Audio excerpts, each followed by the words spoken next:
গিরিধারীকে স্নান করাই।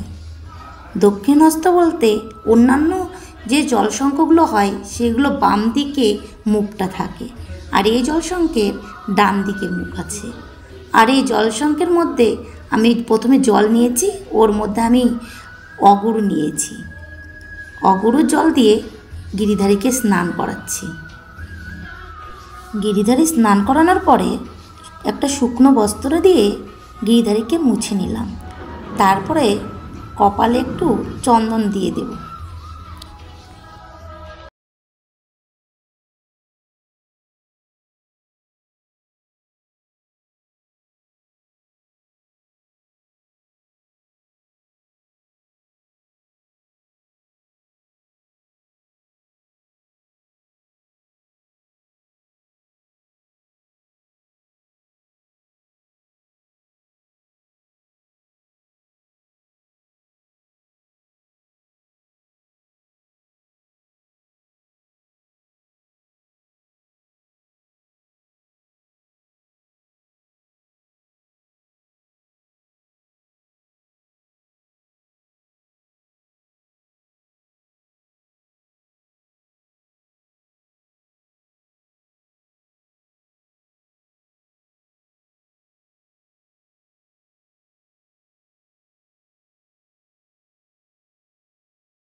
তো চরণে ফুল দিয়েছি, তারপর সরগোস্বামীর চরণে ফুল দিলাম।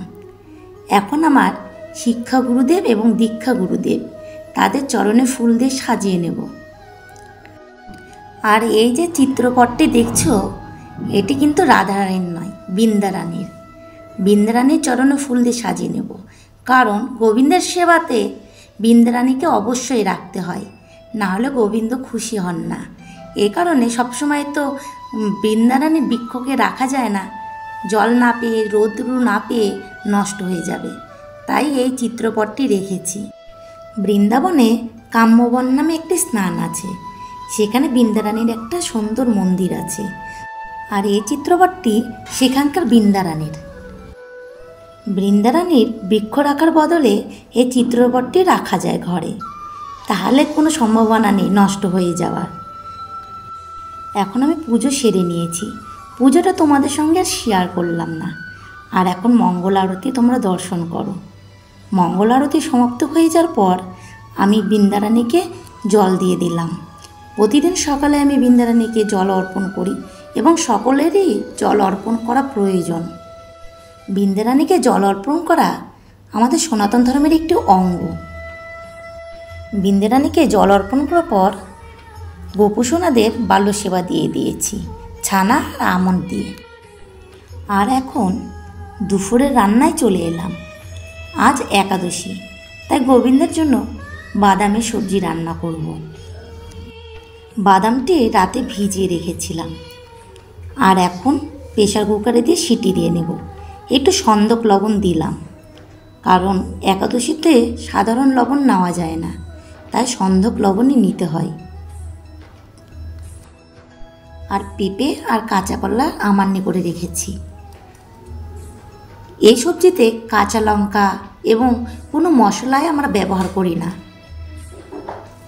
কারণ একাদশীর দিনে কাঁচা লঙ্কা এবং জিরা, আদা এগুলো কখনোই নেওয়া উচিত নয়। কিন্তু অনেকে কাঁচা লঙ্কা এবং জিরা অন্যান্য মশলা নেয়, কারণ অনেকে এইভাবে করতে পারে না। অনেকে অসুস্থ থাকে কিংবা অনেকে ছোট, এ কারণে তাদের পক্ষে এইভাবে করাটা সম্ভব হয়ে ওঠে না। এই সবজিটি রান্না করার পর গোবিন্দকে ভোগ লাগিয়ে আমি আর আমার স্বামী এই প্রসাদটি পাব।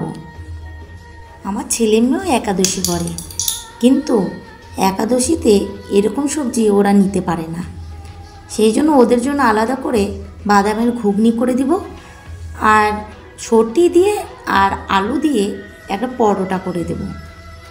আর পরোটা বানানোর জন্য অবশ্যই আলুটা সিদ্ধ করে নিতে হবে। সিদ্ধ না করে নেওয়ার পর ছটি দিয়ে আলুটা একটা ডো তৈরি করে নিতে হবে। তারপরে লেচি কেটে যেরকমভাবে পরোটা তৈরি করে আটার, সেইভাবেই তৈরি করে নিতে হবে। আর বাদামটাও সিদ্ধ হয়ে গেছে। আর এদিকে দেখো কাঁচা কলা আর পেঁপে সবজিটা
এখানে কোনো মশলা নেই এবং একাদশীতেও না যায়।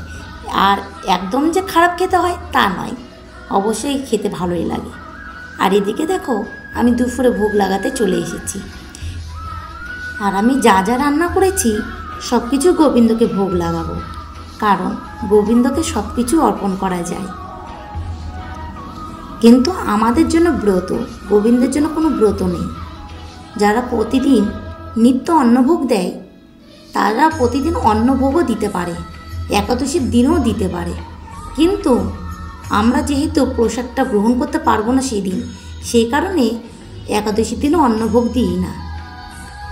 আর এখানে সটির পরোটা আর সাবুর পাঁপড় ভাজা দিয়েছি। আর এখানে সাবু করে দিয়েছি চিনি আর জল দিয়ে। আর এখানে সবজি দিয়েছি, যে সবজিটা আমি রান্না করলাম সেই সবজি।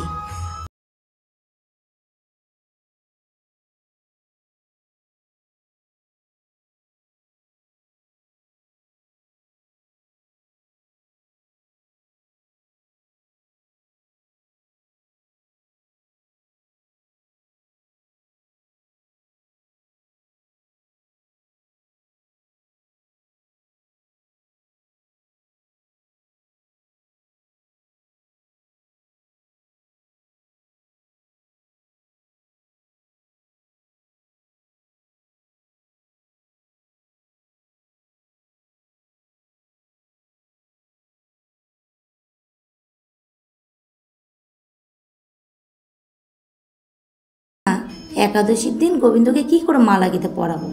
হঠাৎ এক ভক্ত দিদি এসে অনেকগুলো ফুল দিয়ে গেল, বলল গোবিন্দকে মালা গেঁথে পরাতে।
রাধারানীর কৃপায় তোমরা সবাই ভালো থেকো। আবার ফিরে আসবো তোমাদের মাঝে নতুন একটি